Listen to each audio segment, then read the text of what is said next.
Jonavos Justino Vareikio progimnazija. Tūkstantmečio mokyklų projektas. Teatralizuotas skaitymo maratonas. Klausysime 6D klasės istorijų. Tekstus skaito aktorė Judita Zareckaitė Seliutienė Ir aktorius Tomas Dapšauskas. Malonaus klausimo. Austėja Pečiulaitytė. Kaimynė ir jos šuo. Vieną popietę išėjau į lauką ir pamačiau savo kaimynę. Labas, kaimynė, kaip tau sekasi? Paklausiau. Prastai, dingo mano šuo, atsakė susirūpinusi kaimynė. O kaip atrodo tavo šuo? Suskubau paklausti ir toliau susijaudinusi išpyškinau. Šiandien ryte mažas šunelis buvo susiraitęs prie mano durų. Aš jį priglaudžiau ir ieškau šeimininko. Tikrai? Kokios spalvos? Gal rudas? Sušuko kaimynė. Taip, ištariau. Tai tikriausiai mano šuo Maksas, paskubom pasakė kaimynė ir mes nubėgom į mano namus pažiūrėti šuniuko. Vos pravėrus duris, Maksas džiaugsmingai sulojo ir pribėgo prie šeimininkės. Kaimynė pakėlė savo šuniuką ir tarė. Kaip gera turėti supratingus kaimynus, ačiū tau. Ir tuomet pasijaučiau labai laiminga. Kaip gera ištiesti pagalbos ranką. Godas Sondaitė. Tamarindo nuotykiai miške. Vieną dieną gyveno violetinis monstriukas Tamarindas. Jis mokėjo įžiebti ugnį rankomis, o kai kažkas supykdydavo, smarkiai apkandžiodavo. Ankstų pavasario rytą Tamarindas išėjo į mišką ir pasiėmė termosą su arbata. Įdomią, nuotaikingą knygą. Atėjęs į tankiai apaugusi medžiais mišką, Tamarindas atsisėdo ant apsamanojusio kelmo ir garsiai skaitydamas gėrė šaltalankių arbatą. Pradėjus temti, monstriukas susiruošė namo, bet staiga išvydo kažkieno šešėlį. Sekė iš paskos tą šešėlį, bet jis vis toldavo. Pagaliau Tamarindas pamatė, kad tai buvo prie ežero artėjantis lokys. Tamarindas priėjo prie lokio, paklausė. Kas tu toks? Niekada šiame miške nemačiau lokio. Iš kur čia, išdygai? Čiūžink iš čia, čia mano teritorija. Oi, kaip nemandagiai elgiatės? Piktai atsakė monstriukas. Ir tada jie pradėjo ginčytis. Čia mano teritorija, monstre prakeiktas, labai piktai pasakė lokys Džesis. Kad tave mieganti gyvatės užpultų. Piktai atsakė Tamarindas. Jie ilgai ginčijosi ir suprato, kad neverta piktis dėl tokių dalykų. Nuėjo prie apsamanojusio kelmo, gėrė šaltalankių arbatą. Kalbėjo apie gyvenimą, skaitė nuotykių knygą ir juokėsi. Nuo tos dienos kiekvieną šeštadienį eidavo į mišką, maudydavosi ežere ir gerdavo šaltalankių arbatą. Tai buvo jų tradicija. Meina Černeckaitė. Skautų kelionė. Vieną dieną Tomas ir Džonas su skautų būreliu iškeliavo į mišką. Jie eidami pamatė ežere valtį. Nusprendė įlipti ją ir plaukti, kur akis mato. Netrukus jie prisertino prie salos. Priplaukę nedrąsiai išlipo ir dairėsi aplink. Tikrino, ar čia saugu. Džonas pasakė. Iškirskim medžius ir pasistatykim namą. Įsirengsim stovyklavietę. Visi pralinksmėjo ir ėmėsi darbo. Skautai ilgai statė namelį, net pradėjo temti. Jie nepasidavė, išsijuosę dirbo, oras atvėso, vaikinai pavargo. Tomas nusprendė, kad darbą pabaigs rytoj. Greitai pasistatė palapines, išsikepė lauže bulvių, pavalgė ir užmigo. Naktį stovyklavietę atėjo vilkų gauja. Jie buvo labai pikti ir alkani. Džonas prabudo išgirdęs keistus garsus. Jis užšnabždėjo draugui. Man atrodo, turim nekviestų svečių. Vilkų. Tomas atsakė, kad negali būti saloje vilkų. Bet Džonas laikėsi savo versijos, nes tikrai ir anksčiau girdėjęs vilkų balsus. Draugai susiginčijo. Džonas supyko ant Tomo, staigiai iššoko iš palapinės, stvėrė degantį pagalį iš laužo ir narsiai akimis ieškojo vilkų. Tomas liko vienas palapinėje, staiga stojo tyla. Berniukas išgirdo urzgimą. Džonai, čia tu? Nori mane išgąsdinti? Labai juokinga. Tomas iškišo galvą iš palapinės, Džono niekur nesimatė. Staiga jo žvilgsnis susitiko su netoliese džibančiomis vilko akimis. Tomas mikčiodamas sušuko. Draugai!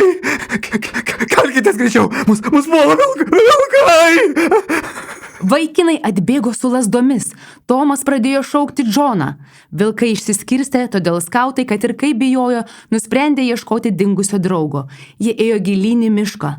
Tolumoje išgirdo pagalbos šauksmą. Ten buvo Džonas. Vaikinai pribėgo artyn ir medyje pamatė draugą. Aš tik norėjau nuvilioti vilkus toli nuo mūsų stovyklavietės. Prisipažino Džonas. O jie mane apsupo, todėl teko ropštis į medį. Skautai tekini grįžo į stovyklavietę, greitai susidėjo daiktus į kuprinės ir išplaukė iš salos. Nebereikėjo jiems nei stovyklos, nei namelio, nei keptų bulvių lauže. Matas Kuzavkovas, Džefas. Kartą, saulėtą ir giedrą dieną berniukas Joniukas ir šuo Brisius sugalvojo pasigaminti medinį plaustą, kad galėtų paplaukoti prie negyviosios jūros krantų. Sukonstravę patogų plaustą išplaukė į negyvąją jūrą. Smagiai plaukiodami, du draugai žvalgėsi į beribės jūros platybės ir net nepastebėjo, kaip nutolo nuo kranto. Joniukas ir šuo Brisius išsigandę nepastebėjo, kaip netikėtai link jų artėja tamsi ir baugi audra. Įsismarkavus jūrą aptalžė jų pagamintą plaustą. Jonukas ir Brisius sėdėjo plausto gale išsigandę ir sušalę. Staiga, iš jūros gelmių išniro mėlynasis banginis Džefas. Jūrų gigantas pasisodino du draugus ant nugaros ir saugiai nuplukdė juos į krantą. Joniukas ir Brisius buvo išgelbėti nuo pragaištingos audros ir suprato, kaip neatsakingai pasielgė. O Džefas ir toliau laisvai plaukiojo negyvojoje jūroje. Mėja Juraitytė. Keista ir įdomi istorija. Vieną rudens rytą Tomas atsikėlė ir pasiruošė eiti į mokyklą. Žingsniuodamas link stotelės pamatė, kad močiutė aktyviai sportuoja pilnais vandens kibirais. Atsikėlęs nuo suoliuko, ilgai laukė atvažiuojančio autobuso ir stebėjo, kas vyksta aplinkui. Kai atvažiavo autobusas, Tomas įlipęs pamatė neįprastą katę, kuri vairavo didelį autobusą, neliesdama kojomis žemės. Berniukas pagalvojo, kad tai normalu, nes autobuse buvo tiek daug keleivių, kurie šypsojosi, todėl jautėsi saugiai. Atsisėdęs šalia lango pamatė, kad aukštas vyras įlipo į autobusą su stebuklinga keptuve, kuri ruošė pusryčius keleiviams. Tomas apsidžiaugė, kad jam pagamino mėgstamiausius vaflius su aviečių uogiene. Dienai pasibaigus Tomas grįžo namo ir nustebo pamatęs, kad jo šunys žaidžia Uno kortomis. Tuomet nusprendė prisijungti ir kartu pažaisti. Liko nustebęs, kai šunys jį aplojo ir Tomą išvarė iš kambario. Tomas nusiminęs nuėjo į savo kambarį ir buvo nepatenkintas visą naktį tokiu savo augintinių poelgiu. Patricija Aleksandravičiūtė. Keista Labubų ir Molala diena. Kartą susapnavau, kad vieną ramų rytą Rozelė priemiestyje miestiečiai buvo labai sumišę ir triukšmingi, bet Labubų ir Molala buvo visiškai kitokie. Jie buvo malonūs ir neturėjo jokių problemų su kaimynais. Bet vieną kartą, kai vaikai Labubų ir Molala atėjo į žaislų parduotuvę, pikta kasininkė pamanė, kad jie elgėsi nemandagiai. Ji griežtai paklausė. Kodėl jūs visą laiką tokie nemandagus? Tuomet vaikai atsakė.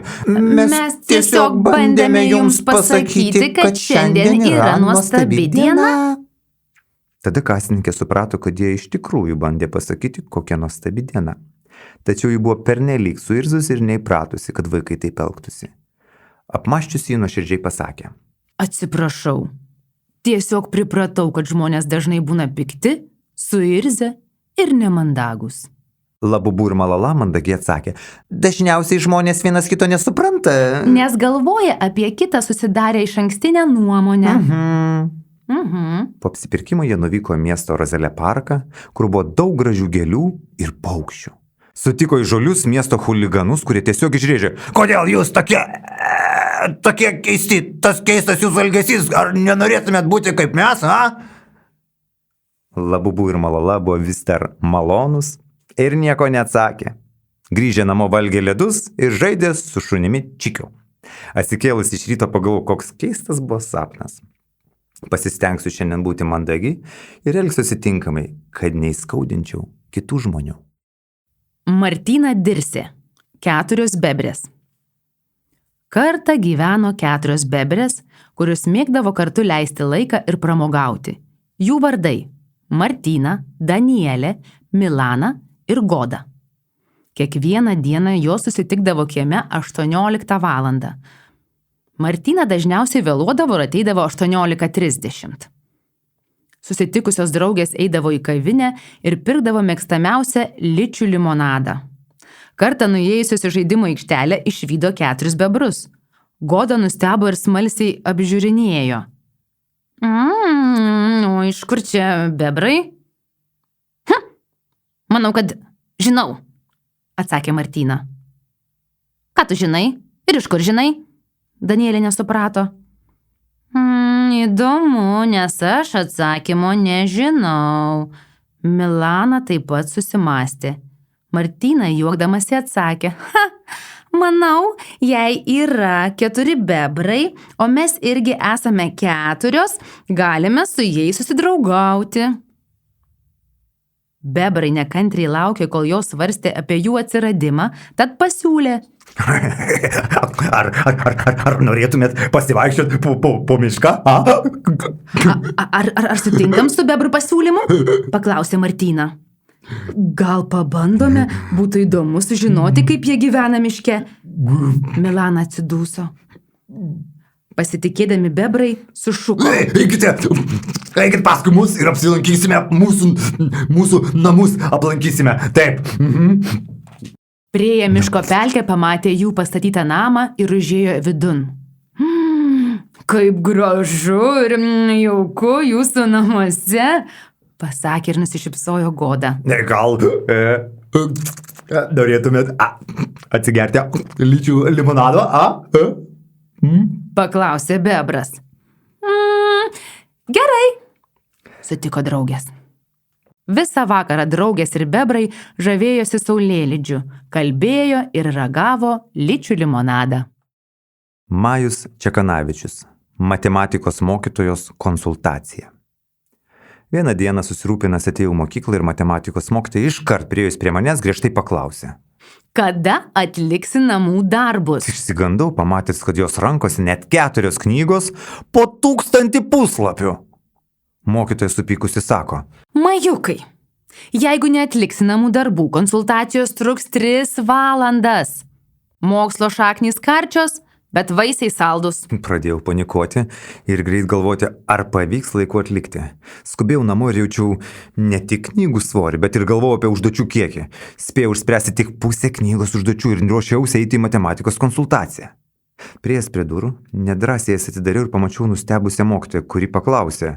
Majukai, ar visas užduotis spėjai atlikti? Ne, mokytoja, nespėjau. Atsakiau susigėdęs. Greitai į konsultaciją. Tinginys. Supyko mokytoja. Išsikandęs šokau iš lovos. Ir pasirodo, kaip gerai, kad tai buvo tik sapnas. Elija Kanaporytė. Mokykla kaip zoologijos sodas. Vieną dieną įėjusi į mokyklą labai išsigandau matydama prie spintelių ropojančias varles. Tai buvo neįtikėtina, nes pamačiau daug įvairiausių varlių ir net keistai besielgiančių beždžionių. Tai buvo tarsi zoologijos sodas. Nustebau, kai rūbinėje varlės ir beždžionės mane pradėjo vytis. Greitai bėgdama į klasę pagalvojau, kad galbūt reikėtų elgtis atvirkščiai, jeigu ne varlės ir beždžionės mane sekios, o aš jas vysiuosi, tuomet manęs pradės bijoti. Kai pradėjau vytis vieną beždžionę, ji netikėtai atsitrenkė į spintelę. Pajutusi stiprybę, puoliau dar vieną ir pradėjau bėgti dar smarkiau ir sekiau gyvūnus, kad jie išnyktų iš mokyklos. Varlės pamačiusios, kas vyksta su beždžionėmis, pradėjo ropoti ant spintelių ir buvo išsigandusios, nusprendė taip pat iš mokyklos pabėgti. Kaip gerai, kad mokykla netapo zoologijos sodu. Mokykloje neliko gyvūnų ir įveikiau baimę. Kira Ščiukaitė, mokykla zoologijos sodas. Šaltą žiemos rytą įėjusi į mokyklą nepastebėjau nei vieno mokinio. Nuėjusi prie spintelių išvydau lakstančius mamutus. Greitai bėgau į klasę ir pamačiau, kad kengūros ir drakonai šokinėja. Nustebusi paklausiau mokinių, kodėl šokinėjate kartu? Ar jūs jaučiatės kaip gyvūnai? Mokiniai juokdamėsi atsakė. Mums patinka šokinėti kartu. Nes nereikia mokytis. Mes sportuojam. Išsigandusi atsakiau, bėgam, nes gali atsitikti nelaimė. Mokykla skirta ne tik sportuoti, bet ir mokytis lietuvių kalbos, matematikos ir kitų svarbių dalykų. Dauguma mokinių nepritarė ir skandavo. Ne. Norime būti kaip zoologijos sode! Norime būti kaip zoologijos sode, Ne! Tuomet pradėjau šokinėti ir aš. Parodžiau kelią gyvūnams į zoologijos sodą, gyvūnai buvo nustebę ir nudžiugo. Mokiniai suprato, kad blogai pasielgė ir vėl pradėjo ne tik sportuoti, bet ir mokytis. Urtė Davalgaitė, Stefano nuotykiai. Vieną šiltą pavasario dieną Stefanas, didingas, protingas gyvis, kuris saugojo mišką ir save, nusprendė susiruošti į didelę kelionę. Jis keliavo per aukštus, šaltus kalnus, klampes klampynės, tamsius miškus, aptalžė jį smarkus vėjai, nuo kurių lingavo netgi medžiai. Labai keista, kad tuo metu dar kaitriai švietė saulė. Stefanas keliavo vienas, jautėsi stiprus, drąsus, tik vengė medžiotojų, kurie norėjo jį sugauti. Medžiotojai Stefano miške norėjo įvesti savo tvarką, sugriežtinti taisykles ir vadovauti jam. Dėl to Stefanui buvo sunku. Jis nenorėjo paklusti ir nepasidavė. Po kelių dienų jis pasiekė ramų mišką su visokiais jam artimais gyviais. Ta vieta buvo skirta miško gyventojams ir saugoma prižiūrėtojų. Čia jis jautėsi laisvai, nebijojo išsakyti savo nuomonės, bendrauti. Nuo to laiko Stefanas pagaliau galėjo ilsėtis ir nebebijoti medžiotojų. Po kelių metų jis nusprendė grįžti atgal į savo gimtinę, kad prisimintų nuostabius savo gyvenimo metus. Grįžęs namo jis nustebo, nes ten buvo ramybė ir visi gyviai bendrai gyveno kartu, nes nebijojo medžiotojų, o liko tik prižiūrėtojai. Dominykas Zajančkauskas. Tomo ir draugų kelionė į mišką. Kartą Tomas su draugais, Pauliumi, Domu ir Egle, nusprendė surasti seną pilį miške. Jie buvo girdėję, kad ten paslėpti lobiai, kurie domino visus aplinkinius. Bėda buvo ta, kad pilį saugojo vilkas, kuris buvo piktas, galingas. Vaikai pasiėmė kuprines, išėjo į gudų mišką laukdami įvairiausių išbandymų. Tarėsi, kokiais būdais teks rasti pilį ir išvilioti lobį iš vilko. Galvojo, kaip tą lobį pasidalins, nes jie buvo keturiese. Ilgai ėję, jie rado pilį, kuri atrodė senovinė ir paslaptinga. Staiga iš šešėlio pasirodė senas, paslaptingas vyras su balta barzda. Vaikai nustebo, nes nepamatė galingo vilko. Jautėsi nugalėti ir priblokšti. Vaikai paklausė. Kur galingas vilkas? Galbūt radome ne tą pilį? Nes mes tai ieškojame lobio. Paslaptingas vyras atsakė. Lobio nėra. Vilkas išgalvotas. Tikrasis lobis yra draugystė ir patirti nuotykiai. Vaikai suprato, kad svarbiausia yra ne lobiai, o buvimas kartu. Nors nerado jokių lobių, kelionė jiems tapo ypatinga. Gustė Riaubaitė. Trumpesnis kelias.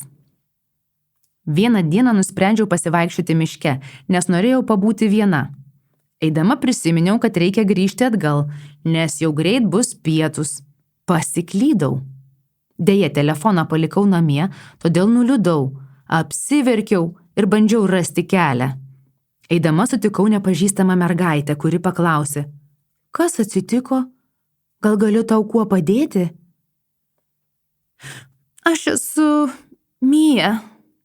Pasiklydau miške, todėl nuliūdau ir jaučiuosi nejaukiai, atsakiau aš. Esu Fernė. Liūdna, kad taip atsitiko, bet žinau trumpesnį kelią, pasakė Fernė. Tik reikėtų paskubėti. Pradėjusios keliauti link miestelio mes kalbėjomės apie bendravimą, pomėgius ir radom trumpesnį kelią, tačiau turėjome įkopti į didelį kalną, užsikabinti už virvių ir peršokti per upelį. Pasiekusios miestelį, viena kitai padėkojome ir tapome geromis draugėmis. Justas Turskas. Senelių mokslai. Buvo keista, kad močiutė ir senelis vis dar lankė mokyklą. Jie buvo labai seni klasiokai, bet vis dar septintokai. Keista buvo, kad jiems buvo 50 metų. Jų net nebuvo įmanoma išmokyti. Mokytojai jų labai nemėgo, nes jie net nesimokydavo, gaudavo 3 arba 2. Bet vieną dieną reikėjo išlaikyti testą, kad pagaliau taptų 8-tokai. Močiutė išlaikė. Ir ji pagaliau tapo 8-tokė. Deja, seneliui sekėsi prasčiau ir liko kartoti kursą. Surinko 9 taškus iš 10. Bet vieną dieną mokykla paruošė netikėtą testą, kurį buvo galima atlikti namuose. Močiutė testą atliko sukčiaudama, kad senelis išlaikytų. Senelis tapo 8-tokas ir baigė mokyklą. Kaip gera turėti mylimus senelius, kurie padeda vienas kitam ir įveikia kartu pasitaikiusias kliūtis. Amanda Valaikaitė. Mokykloje varlės. Kartą įėjusi į mokyklą nustebau, pamačiusi ant suolų šokinėjančias varles. Susimąsčiau, nes laukia matematikos kontrolinis darbas. Atidariusi spintelę, pasėmiau striukę ir iš kišenės iššoko varlė. Mokykloje varlės ir skraidė, ir šokinėjo. Keista buvo, kad varlės kalbėjo su mokiniais įvairiomis kalbomis. Mokėjo lietuviškai, angliškai ir rusiškai susikalbėti. Dar mėgo piešti, rašyti ir turėjo daug jėgų kitiems dalykams. Mokiniams tai buvo įdomu, bet matematikos kontroliniam trukdė susikaupti. Gaila, kad varlės nemokėjo matematikos ir buvo nevaldomos. Jos ieškojo ir vogė maistą iš mokinių kuprinių, todėl mokiniai jų pradėjo vengti. Po savaitės mokykloje jų nebeliko. Išvyko šokinėjančios varlės į kitas mokyklas. Dominykas Vaškevičius. Vasaros atostogos. Vieną vasaros vakarą 2 draugai kalbėjosi apie prasmingas atostogas. Tajus džiaugiasi atostogomis ir tarė, pagaliau atostogas, galime pailsėti ir ilgai žaisti lauke. Majus atsakė, tikrai, pagaliau galiu žaisti kompiuteriu ne namie, o lauke. Gera žaisti po atviru dangumi. Tajus paklausė, koks tavo mėgstamiausias žaidimas, kurį galėtume žaisti kartu? Majus pagalvojęs atsakė, gal susitarkime kartu? Tajus ilgai galvojo ir nutarė. Keistai atrodome kieme su kompiuteriais, gal einam ryt žaisti krepšinį? Tajus atsakė, aišku, galėsime gal tikrai, laikas palikti kompiuterius namie, a? Kitą dieną išėję į lauką, jie sumanė pažaisti krepšinį ir pabuvo lauke labai ilgai be kompiuterio ir netgi suposi supynėmis. Smagu buvo praleisti atostogas be kompiuterio. Rūta Pilvinytė. Keistas susitikimas. Vieną kartą įvyko keistas dalykas. Mano katė ir šuo susitiko su monstriuke Betse. Augintiniai išėjo į parduotuvę nusipirkti maisto prekių. Tai man pasirodė keista. Parduotuvėje buvo daug žmonių. Tarp jų buvo ir monstriukė Betsė. Ji netyčia atsitrenkė į augintinius. Oi, labai atsiprašau, nustebo Betsė. Viskas gerai. Miau, viskas gerai, atsakė katė su šuniu. Monstriukė Betsė vėl susimąsčiusi paklausė, ar jūs taip pat esate ypatingi, nes turiu nuostabių galių susirasti draugų. Taip, mes gyvūnai. Miau, esame kaip žmonės. Jau ieškome draugų. Esu atkeliavusi iš debesų ir susidraugavau su mergaitė Karina, prasitarė Betsė. Kaip linksma. Miau, kad mus abu priglaudė Maloni šeima. Aha. Nustebusi Betsy atsakė, oho, aš nesitikėjau, kad dar tokių įdomių augintinių sutiksiu. Taip atsitiko, kad jie pradėjo bendrauti Gėlyčių gatvėje, gerdavo arbatą ir klausydavosi malonios muzikos. Miau. Irūna Grakalskytė. Beždžionės Mikų nuotykiai. Tropinių džiunglių gilumoje gyveno beždžionė Miku. Garsėjusi savo smalsumu ir drąsa. Kol kitos beždžionės džiaugiasi ramiu gyvenimu, Miku nuolat ieškojo naujų atradimų. Vieną dieną jį pastebėjo upėje plūduriuojantį kokosą. Smalsumo vedama beždžionė ištraukė jį iš vandens. Kodėl šis vaisius plaukia? Nors akmenys skęsta. Garsiai svarstė ji, ignoruodama kitų beždžionių juoką. Miku visą dieną bandė praskelti kokosą, daužė į šakas, trynė į akmenis, kol galiausiai rado aštrų uolos kampą. Po daugelio bandymų riešutas prasivėrė. Iš vidaus išbėgo saldus kokosų skystis, o minkštimas viduje tapo tikru atradimu. Miku pasidalino šiuo naujų skanestu su visa gentimi ir net tos beždžionės, kurios juokėsi, liko sužavėtos. Tačiau jos smalsumas tuo nesibaigė. Vieną vakarą Miku pastebėjo žmonių stovyklą ir liepsnojančią ugnį. Jis stebėjo, kaip žmonės įžiebė liepsnas ir gamina maistą. Tai ją sužavėjo.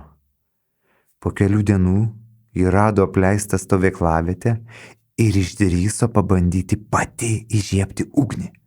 Po daugybės nesėkmių ir kelių nudegimų jai pavyko. Grįžusi savo gentį, Miku parodė kitiems, kaip šildytis prie laužo ir ruošti maistą. Tai pakeitė genties gyvenimą visiems laikams. Nuo tada Miku buvo laikoma legenda, smalsumo ir drąsos simboliu, įkvepiančių džiunglių gyventojus pažinti pasaulį. Digna Pacevičiūtė. Mitinės mokyklos būtybės. Vieną dieną atvykusi į mokyklą pastebėjau, kad niekur nėra visų mokytojų. Tai pamatė ir kiti mokiniai, labai apsidžiaugė, nes pagalvojo, kad nebus pamokų. Mokykloje iš tiesų buvo visi mokytojai, tačiau mitinės būtybės jas pavertė statulomis. Mitinių būtybių vado vardas buvo Koko. Tai buvo dangaus drakonas, bespalvis, mielas, linksmas, mėgstamas mokinių. Koko tą dieną magiškai pradingo, todėl visi ėmė jo ieškoti. Kur Koko? Nustebusi paklausė mergaitė. Šiandien dar jo nemačiau. Neįsivaizduoju, kas galėjo atsitikti. Suglumęs atsakė berniukas.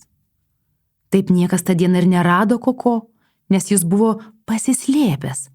Mokiniai pavargo beieškodami Koko ir be to pamiršo apie mokytojus, todėl visi iškeliavo namo. Kitą dieną burtai buvo išsisklaidę ir mokytojai nebuvo skulptūros. Mokyklos gyvenimas tapo kasdienis ir pamokos vyko įprastai, kol vienai mokytojai netikėtai nusileidus į rūsį teko nustebti. Ten buvo pasislėpęs Koko. Pasigirdo garsus riksmas. Radau Koko! Pasislėpusi rūsyje! Visi mokytojai ir mokiniai subėgo į rūsį. Iš tos nuostabos ir laimės, kad jis atsirado, nusprendė, kad pamokų tą dieną daugiau nebus ir surengė diskoteką. Buvo labai smagi diena.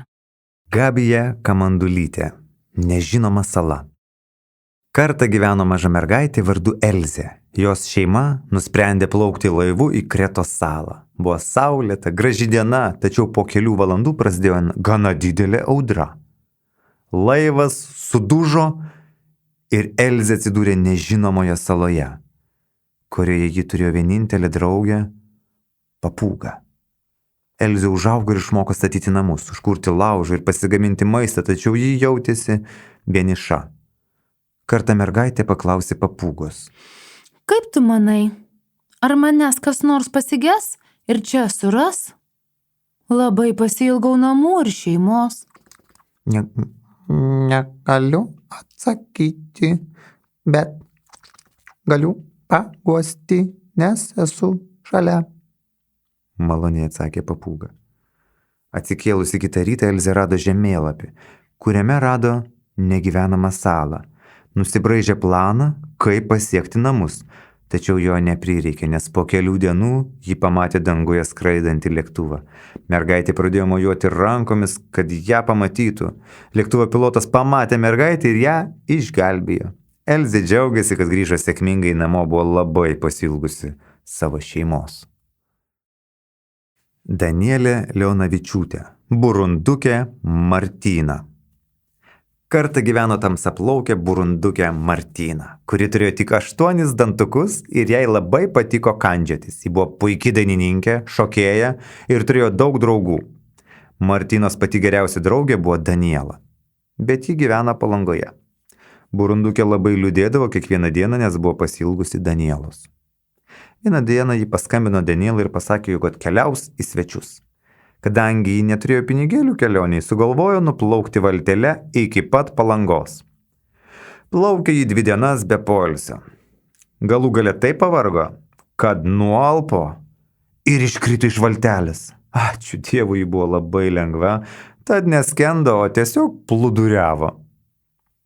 Po kelių valandų plūduriavimo ją surado gelbėtojai ir nugabeno į Palangą. Burundukė taip džiaugiasi, kad po tokios ilgos kelionės galės pagaliau susitikti su drauge. Deja, ji net nežinojo, kur gyvena Daniela. Paskambinti jai negalėjo, nes telefonas buvo išsikrovęs, o be to šlapis. Martina priėjo prie nepažįstamą senelį ir paprašė paskambinti draugiai. Pasikalbėjusi su Daniela sužinojo adresą ir draugės susitiko. Martinai taip patiko būti Palangoje, kad nusprendė čia gyventi ir koncertuoti prie Baltijos jūros. Milana Laipčiūtė. Netikras susirinkimas. Vieną dieną mokykloje vyko susirinkimas, kuriam vadovavo Anastasija Valaičienė. Daniela draugavo su Dana ir Gerda. Daniela suprato Gerdos kėslus, nes žinojo, kad ji jaučiasi geresnė už kitus ir buvo parengusi planą, kaip pasityčioti iš Danos. Susirinkime Daniela papasakojo mokytojai apie nepagarbų Gerdos elgesį ir mokytoja to negalėjo patikėti. Susimąsčiusi mokytoja pasakė: "Aš tikiuosi, tu neišsigalvojai šito dalyko, nes tai labai būtų negražu iš tavo pusės." "Ne, mokytoja, nieko neišgalvojau," atkirto Daniela, "nejaugi jūs nepastebite jos elgesio." Iš tiesų pastebiu, kad ji dažnai netinkamai elgesi mokykloje ir negerbia kitų mokinių.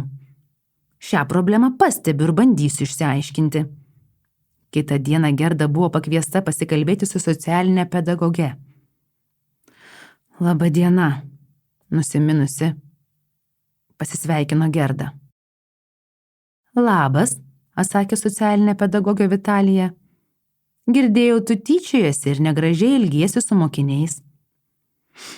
"Deja, pripažįstu savo klaidą," atsakė Gerda. "Noriu tau priminti, kad tu tokia pati kaip ir kiti. Manau, kad tu negali nepagarbiai elgtis su mokiniais." "Atsiprašau. Stengsiuosi daugiau taip nesielgti," atsakė Gerda. Po to karto supratusi, kad elgėsi netinkamai, tapo draugiškesnė ir pakantesnė kitiems mokiniams.